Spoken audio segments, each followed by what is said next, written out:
आज की इस वीडियो में हम बात करने वाले हैं अपने मॉन्टिल्यू कास्ट टैबलेट के बारे में।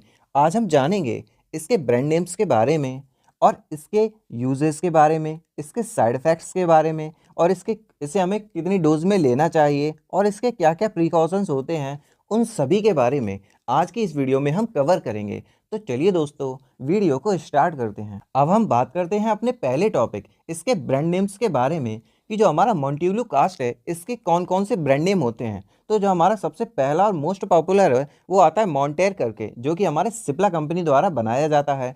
दूसरा आता है हमारा ऑडीमॉन्ट करके, जो आप जिसमें देख सकते हो ऑडीमॉन्ट एफएक्स करके। तीसरा आता है हमारा मॉन्टेक करके, जो आप इधर देख सकते हो मॉन्टेक।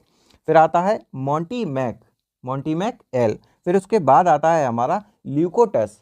तो ये हमारी कुछ पॉपुलर इसके ब्रांड नेम हैं। अब हम बात करते हैं कि मॉन्टिल्यू कास्ट को खाने से हमें क्या क्या फ़ायदे होते हैं, यानी कि इसके क्या क्या यूजेस हैं। अगर हम बात करें तो इसका जो पहला हमारा यूज़ होता है वो आता है हमारा एलर्जी में। अगर किसी भी व्यक्ति को एलर्जी हो गई हो तो उस दौरान क्या करें, हम मॉन्टिल्यू कास्ट उससे दे सकते हैं। उसके बाद आता है हमारा हे फीवर। अगर किसी भी व्यक्ति को हे फीवर हो गया हो तो उस दौरान हम इसका यूज़ कर सकते हैं।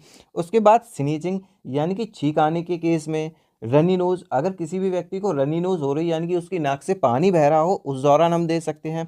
फिर इची आइज़ और इची नोज़, यानी कि आंखों में खुजली और नाक पे खुजली हो रही हो तो उस केस में क्या कर सकते हैं, हम मॉन्टिल्यू कास्ट को दे सकते हैं। एंड लास्ट आता है हमारा अस्थमा के केस में भी हम कभी कभी क्या करते हैं, मॉन्टिल्यू कास्ट का यूज़ करते हैं। अब हम बात करते हैं कि मॉन्टिल्यू कास्ट टैबलेट को खाने के बाद हमें क्या क्या साइड इफ़ेक्ट्स देखने को मिल सकते हैं। तो जो हमारा पहला और जो मेन साइड इफ़ेक्ट इसका दिखता है वो होता है हमारा एलर्जिक रिएक्शन, यानी कि किसी भी व्यक्ति को मॉन्टिल्यू कास्ट खाने के बाद क्या क्या रिएक्शन हो सकते हैं। तो पहला आता है हमारा, इसको एलर्जी हो सकती है।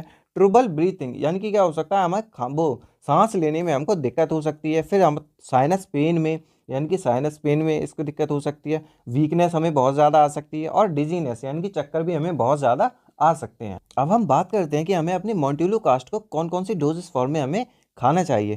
पहला, अगर हम देखें कि अगर कोई भी व्यक्ति यानी कि बच्चा 6 से 14 साल तक का है तो उसे हमें 5 mg यानी कि दिन में एक बार देनी होती है।